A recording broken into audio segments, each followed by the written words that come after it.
UP TET 2019 का प्रमाण पत्र विभिन्न जिलों से मिलना प्रारंभ हो चुका है। इस वीडियो में हम लोग 3 नए जिलों के बारे में बात करेंगे जहां पर यूपी टेट का सर्टिफिकेट वितरित होने जा रहा है। तो इस वीडियो के साथ बने रहिएगा यदि आप भी अपने सर्टिफिकेट का वेट कर रहे हैं। नमस्कार दोस्तों, मेरा नाम है नीरज और आप देख रहे हैं करियर बिट यूट्यूब चैनल। अगर आप इस चैनल पहली बार विजिट कर रहे हैं तो इसको सब्सक्राइब करते हुए बेल आइकन को प्रेस करना ना भूलें। सबसे पहले बात कर लेते हैं, बहुत लोगों को कन्फ्यूजन ये है कि उनको टेट का सर्टिफिकेट कहाँ से मिलेगा। तो आपने जिस जिले से आवेदन किया था वहाँ के संबंधित से ही आपको यूपी टेट का प्रमाण पत्र मिलेगा। आपका घर कहीं भी हो, आप किसी भी जनपद से बिलोंग करते हो, लेकिन आवेदन करते समय जिस जनपद से आपने आवेदन किया था उसी जनपद के डायट से आपको प्रमाण पत्र मिलने वाला है। सबसे पहले बात करेंगे प्रयागराज की। दिनांक 6 जनवरी 2021 को डाइट के द्वारा एक ऑफिशियल नोटिफिकेशन जारी करते हुए ये सूचना दी गई है कि प्रयागराज में यूपी टेट का सर्टिफिकेट 11 जनवरी 2021 से 20 फरवरी 2021 के बीच वितरित है। प्रमाण पत्र का जो वितरण होना है वह प्रत्येक दिन अलग अलग रोल नंबर स्लैब का होना है। तो अगर आप चाहें तो इसका स्क्रीनशॉट ले सकते हैं। इसी स्लैब के अनुसार आपको आपका प्रमाण पत्र मिलेगा। जैसे कि आप देखिए, प्रत्येक दिन का अलग अलग स्लैब बनाया गया है और इसी के अनुसार आपको प्रमाण पत्र वितरित किया जाएगा। अगर आप चाहें तो इसका स्क्रीनशॉट ले सकते हैं। यहाँ पर सबसे पहले प्राथमिक स्तर के सर्टिफिकेट का वितरण किया जाएगा, उसके बाद से उच्च प्राथमिक के सर्टिफिकेट का वितरण प्रयागराज डाइट के माध्यम से किया जा रहा है और 20 फरवरी 2021 तक ये कार्यक्रम चलेगा। अब कुछ लोगों का प्रश्न ये होगा कि क्या ये समय अवधि समाप्त होने के बाद से आपको प्रमाण पत्र नहीं मिलेगा। तो ऐसा कुछ नहीं है दोस्तों, आप कभी भी अपना प्रमाण पत्र ले सकते हैं, लेकिन ये सहूलियत के लिए किया गया है कि एक स्लैब बना दिया गया है कि इस रोल नंबर से इस रोल नंबर तक इस पर्टिकुलर डेट में आकर के आप अपना सर्टिफिकेट ले सकते हैं। साथ ही बात करेंगे फर्रुखाबाद जिले की। तो स्क्रीन पर आप एक नोटिस देख पा रहे हैं। यूपी टेट 2019 का प्रमाण पत्र लेने के लिए आपको निम्न डॉक्यूमेंट्स प्रोड्यूस करने होंगे और सभी का छाया प्रति यानी कि फोटो स्टेट आपको लगाना होगा।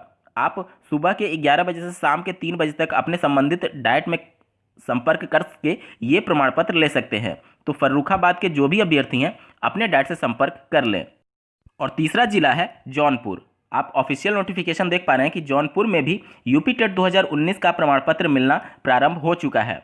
इसके लिए आपको जो जो डॉक्यूमेंट मांगा गया है आप स्क्रीन पर देख पा रहे होंगे। अगर आप चाहें तो इसका स्क्रीनशॉट ले सकते हैं। यहाँ पर सभी डाइट्स के बीच में एक होड़ मची रहती है कि कौन सबसे ज़्यादा बेवकूफ़ी कर सकता है। उसमें जौनपुर अगर देखा जाए तो प्रथम नंबर पर आ सकता है, क्योंकि आप देखिए यहाँ पर नोट करके क्या लिखा गया है। अंतिम प्रशिक्षण प्रमाण पत्र की मूल प्रति साथ में लाएं, जिसके मुख्य पृष्ठ भाग पर निर्गत तिथि का मोहर लगाया जाएगा। निर्गत तिथि मोहर लगाए जाने हेतु अभ्यर्थी प्रशिक्षण प्रमाण पत्र के पीछे के भाग का लेमिनेशन खुलवाकर ही लाएंगे, जिससे निर्गत तिथि की मोहर लगाई जा सके। अब आप समझिए, ये आपको यूपी टेट का सर्टिफिकेट दे रहे हैं और यूपी टेट का सर्टिफिकेट आपका कब इशू किया गया है इसका मोहर आपके बीएड या फिर बीटीसी के सर्टिफिकेट पे लगाने की बात की जा रही है। ये आप थोड़ा सा और आसान भाषा में समझिए।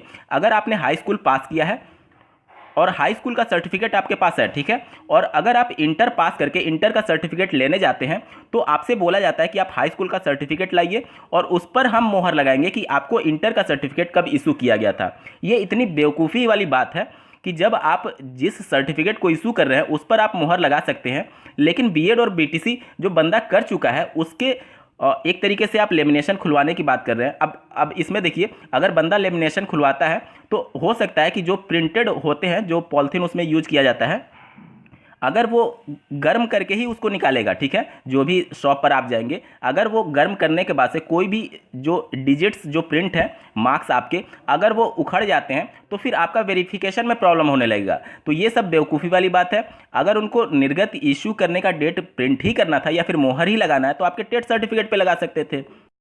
अच्छा, इनसे ये उम्मीद की भी जा सकती है, क्योंकि जो इनको लीड करता है, जो कि पीएनपी संस्था है, वो यूपी टेट की जब परीक्षा ली जाती है तो वहाँ पर आप देखेंगे कि संबंधित डाइट से और जो भी उनके प्रशिक्षण संस्थान होते हैं उनसे वो सिग्नेचर और मोहर लगाने की बात करते हैं परीक्षा में सम्मिलित होने के लिए। आप यहाँ पर परीक्षा में सम्मिलित करा रहे हैं या बच्चे को नियुक्ति पत्र दे रहे हैं, इतना जितना झंझट यहाँ पे किया जाता है। अगर सीटेट की परीक्षा में आप सम्मिलित हुए होंगे तो आप देखते होंगे कि ऑनलाइन और सभी चीज़ें इतनी ईजी तरीके से की जाती हैं, लेकिन यूपी टेट और उत्तर प्रदेश में जो भी परीक्षा इतना कॉम्प्लिकेटेड बना दिया जाता है कि चीज़ें आपस में ही उलझ जाती हैं।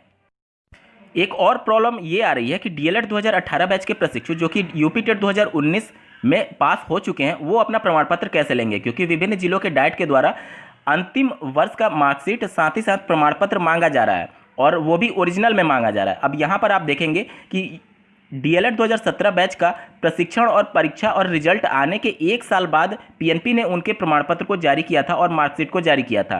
तो इस हिसाब से देखेंगे तो डीएलएड 2018 बैच अपना मार्कशीट यूपी टेट का ले ही नहीं पाएगा।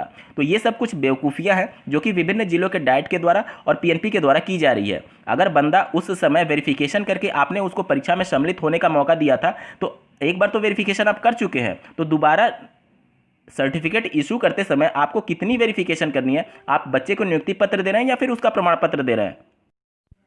साथ ही अगर आप कानपुर और प्रतापगढ़ जिले से बिलोंग करते हैं तो वहां पर भी टेट का सर्टिफिकेट इशू हो चुका है, वहां से आप अपना संपर्क करके ले सकते हैं। इस वीडियो को देखने के लिए आपका बहुत बहुत धन्यवाद। भगवान करे आपका दिन शुभ हो।